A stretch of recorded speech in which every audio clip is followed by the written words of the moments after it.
A very good day to you. This is your host, Doc Ant, and we're talking about unleashing your full potential. And with me today, I have the one and only Magriet Mouton, who is a director for the Be Human Group, and she was a previous guest, and as you know, a great value add. Magriet, welcome again. Thank you, Doc Ant. It's an absolute privilege to be here with you again, and I'm looking forward to this conversation. Well, when we spoke about strengths finders last time, the Clifton Strengths, you helped us understand that each unique individual has got 34 strengths. Is that correct? And then out of those 34 strengths, help people focus on the top 5 and sometimes the top 10. But that's how we maximize each individual to get the best out of them. And we spoke about you then spending time as a mentor and coach and literally help that person as an individual go to the next level. Isn't that true? Absolutely, Doc Ant. And we're seeing so much value that when people discover what they are great at, it sometimes, more often than not, is the first time that they realize that they actually have talents. Wow. Because you see, it brings them to the table, it brings them into engagement because everybody wants to know how they can add value. And then what you do is you go to company and help them to embrace this individuals through their individual strengths, yet it now forms a team composition. And you are a master at extracting how this team can basically fire on all cylinders because of, can I say, the blend that has been created between person A and B and C as a team. Talk to us about the team dynamics and how you use that in a company. Yeah, Doc Ant, it's quite interesting. The 34 Clifton Strengths themes are plotted into 4 different domains. It's quite interesting. The 34 Clifton Strengths themes are categorized into 4 different domains. You get executing themes, influencing themes, relationship building themes, and strategic thinking themes. So what we do is we create a matrix and then we plot the team's Clifton Strengths themes on this matrix, whether it's the top 5 or the top 10. And out of that, we call it a team grid. Out of that team grid, then emerges a pattern and it tells us the story of this team. What are they exceptionally great at? Where are pockets of excellence for this team? Where are some of the gaps that this team have? And then if you identify a project that this team is, and then if you identify a project that this team needs to work on, you can literally take that team grid and you can say, right, who needs to be involved with the planning? It's those people with the Clifton Strengths themes of strategic thinking. Who is going to help with the executing? So we look at those with the executing themes. Who needs to make sure that the message goes out to all the stakeholders?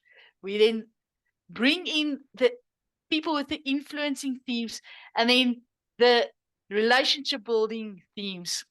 They just make sure that we are all on the same page, that there's cohesion, and they are the glue of the team. And in that way, you can build a strategic but also an effective team and in that way you can build an effective team that works intentionally to executing on projects.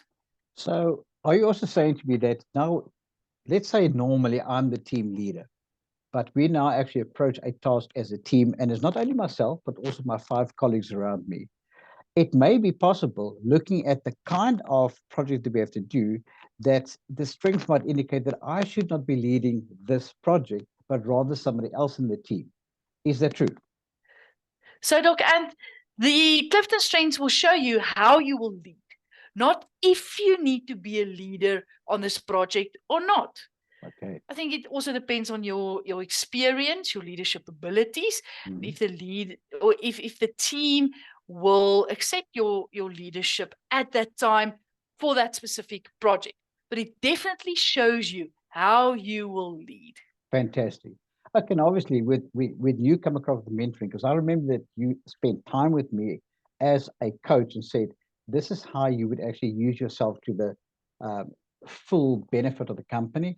And well, here are some pitfalls that you need to watch out for. So why don't we just role play one of those? I'm going to come with my strength, and I want you to mentor me for the person that listening in can say, oh, this is what Magriet can do for me.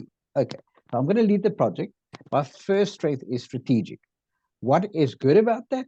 And what is a possible pitfall that I need to be aware of? Yeah, so strategic is great in the sense that you can see different options. And Doc, and that happens in the split of a second. I have such admiration for people with strategic because within a second they can see 20 different options.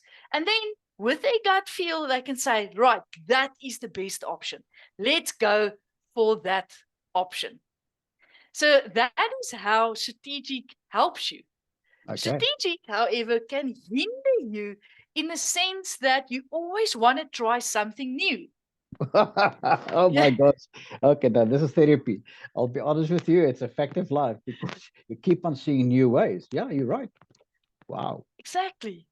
So you keep on trying to reinvent the wheel. And for some people, that can be highly frustrating. Now, you can already see how that could cause some conflict in the team. Because the one person would say, why do you need to reinvent the wheel again? You say, but this is the better way. Wow. And that's where Clifton Strengths can help you, or can actually help both people. Because on the one hand, you can understand what your strategic brings, and it also gives you the language to explain it to the team. On the other hand, the team sees it's not just you trying to be difficult or trying to reinvent the wheel. It's your strengths in action.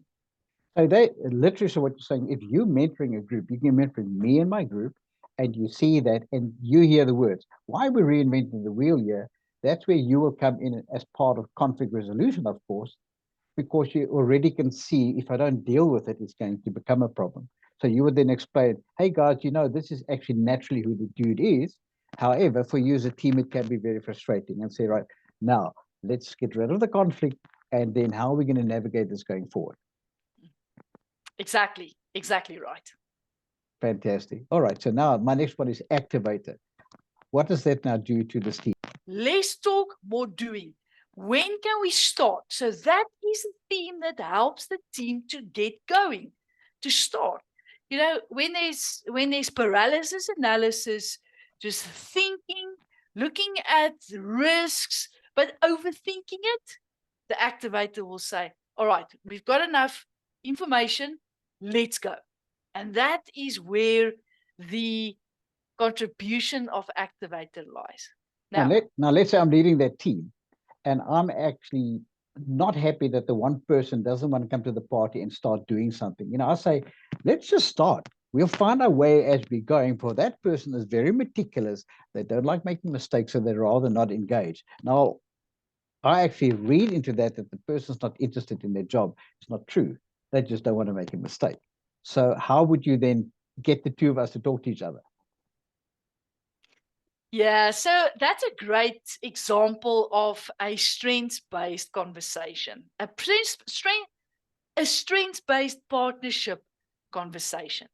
Now, in this conversation, I would help you to understand your activator, and the other person to understand what sounds to me like either deliberative, always looking at risks, or responsibility, I want to do the right thing. And they will not move if they don't have their questions answered. So I will help both parties to understand the value of each of the Clifton Strengths teams. I will also help them to understand the blind spots, or to use your words, the pitfalls of the themes. And then we would look at, well, where can we meet each other halfway? We can also identify different types of situations where it would be more beneficial for the activator to get started. Other situations where it would be more beneficial for the deliberative or the responsibility to take precedent here, or take the lead here. So we would then come up with a plan to help both parties to work together and collaborate for the best, to get the best out of this project. I must say, you've just displayed exactly why having you on the team while there's a project on the go, and basically to sort of act as team observer that helps with the behavior to look at it. Because, you know my statement, behavior never lies. But what is then obvious is that you're able to look at what people do, observe the behavior and say, hold on, as an activator, you're pushing that person, they deliberate, and you're really pushing them unnecessarily hard. They're just different. They're not necessarily wrong. And how you then just help us to navigate to a consensus to take it to the next level. So that's the purpose of having a person like you help us in corporate to basically say, when we do a project, do it through a strengths finder approach. Okay, then the one that saves me, relator, because now I want to just box with this guy and I want to get things done. And you go, no, no, no, because the relator, and what does relator do? So I've got such an appreciation for the talent theme of relator. So people with relator, they build deep relationships with people that they trust. Okay, when they work, they want to feel that they trust the people around them. But this trust causes them to have a small circle of friends, just a small trusted circle of friends with whom they share their hearts and themselves and so on. And the benefit of relator is that people with relator makes you feel that you are special. They make you feel that you are trusted. And they make you feel that you can build a deep relationship. So what I wanted to add there is that obviously what they naturally would do is to see the good in you and realizing that you're adding value. And they would like to highlight that to the betterment of the individual, but also for the team as a whole. And said, I'm so glad we've got Magriet here that is able to observe how we go about and conduct our business. Because when we sort of step out of line, who's the one I'm going to turn to? I'm going to turn to her to say, hey, can we improve on what we've just done? And is that correct? The related team would embrace that in terms of how can we all benefit and look at the values of the individuals. Yes, and they build a very close-knit team. They become very close. You almost get the sense that they feel like a family. Yeah, the family is very important, 100%. Okay, let's tackle the next one, competition. How would that come into the equation? Well, I'm leading the team, we're doing the project, but my competition is knocking on the door. All right. So people with competition love to win. All right. They put themselves against other teams. All right. Or if it's an individual, against someone else that they feel is better than them. Now, they will compete against teams or people that they feel, I can easily beat this person. No, they want to be the best, and therefore they put themselves against the best. And that can be in various types of competition. So that could be in sales, that could be in, let's outthink the other team, sort of like a survivor type of competition. So there's many ways how people with competition express that talent. It's got great value in the sense that it keeps us, it inspires us to be better. Normally, they will draw the team with them to say, we can do this. Is that true? Exactly, Doc Anton. That's what I've seen with the teams that you have led in the past as well. You take the lead and you say, listen, we're going to be the best. Let's show them, and then with your relator, you give people these, you make them feel safe you make them feel safe in order to win. Yeah. Well, like John Maxwell says, when you fail, fail forward. At least take some ground. Allow yourself to fail. we're not perfect human specimens. We do make mistakes, but at least when you do fail forward. So I really advocate that, to give people a second chance, because I really believe people won't on purpose make a mistake. I mean, you don't wake up and say, oh, today's going to be the day I want to actually make a few mistakes. No, you don't. And if we can just pick them up again, and obviously if there is competition mode to be better than another team, it's important to maximize that person in the team so they feel they're still adding value. And it's okay. When you make a mistake, let's just learn from it, but let's learn quickly and let's just hit the next goal. And I think that sort of illustrates the combination between those two, and then how your mentorship will come in terms of, guys, this is good. This is a conduit for success. But the moment you have a leader where they take competition and make it personal, it can be to the detriment of the team. Would you agree with me? Because the team might not be at the same capacity of competition as the individual. And how would you caution against that? Winning at all cost could drive people to burnout. Okay. It could drive people to, especially those people who are not naturally competitive. It will drive them to say, but you know what, this is not me. Yes, I think we should be the best, but I don't agree or feel comfortable with the approach of competition at all cost. You see, that's the value of a mentor coming in right there to say, hold on, guys, let's just find a middle field here. Let's find a playing field, let's find a solution. And for both to understand that neither of the two are necessarily wrong. It's just that they approach it differently. Okay. And then the last one is ideation. How would ideation just sum up the top five in terms of how I bring that across to a team? What is good for them? What can drive them crazy? Yeah, so ideation is such a fun theme. It comes up with all new ideas, thinking outside of the box, very creative. You know, people with ideation can be very creative, and they bring forth. It's almost, you can't put a lid on all the ideas. So that's the benefit. Very innovative. So if a team needs to be innovative, come up with new ideas on how to sell, how to execute, then someone with ideation is really valuable within that team.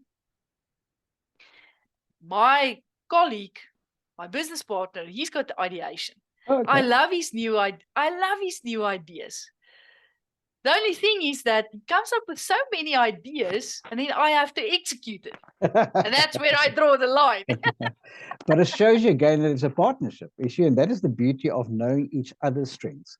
And that is how you actually, this is how, and today was really about purposing mentoring to understand how having you on board and helping companies and teams will actually just help them go next level.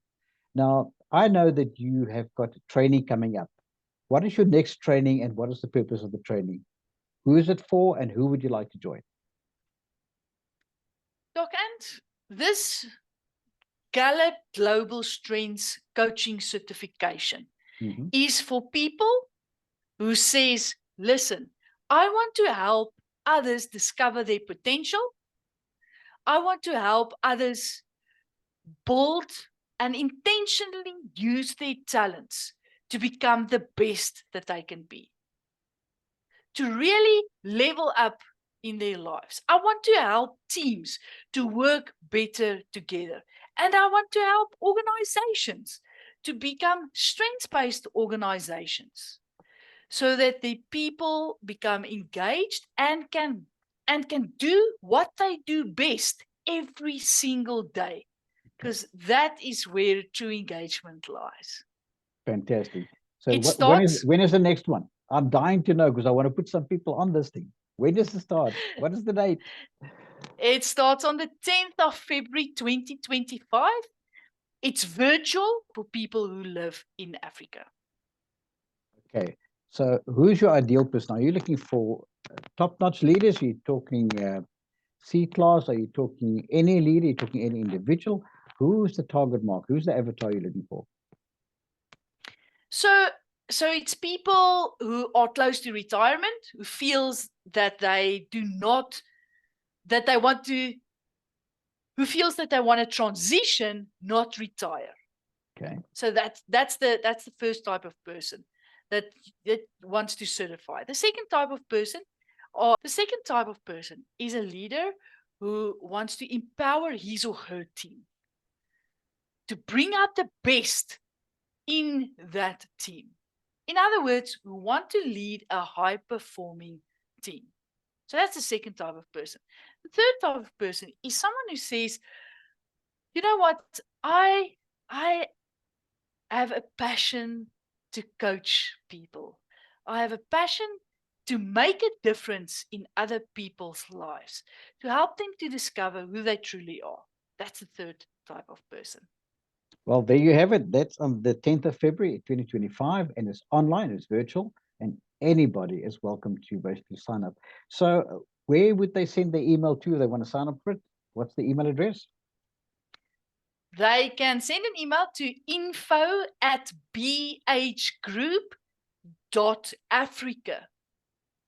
info@bhgroup.africa. Well, there you have it. Well, I just want to tell you, like always, spending time with you is so enlightening. It's so light-hearted, and it's just to the point in terms of celebrate who you are, because you know what? You're not a mistake. The way that you've been put together is you've been put together in a way that you can add value to other people. And every single individual does add value. So I want to thank you for, again, your brilliance as a mentor and a coach to me. I want to thank you for what you've done for me in the past. And I'm looking forward to see what you can do for other companies in the future. So, ladies and gentlemen, this is Magriet Mouton, Director of the Be Human Group, and someone that practically will help you with the how-tos. See you next time.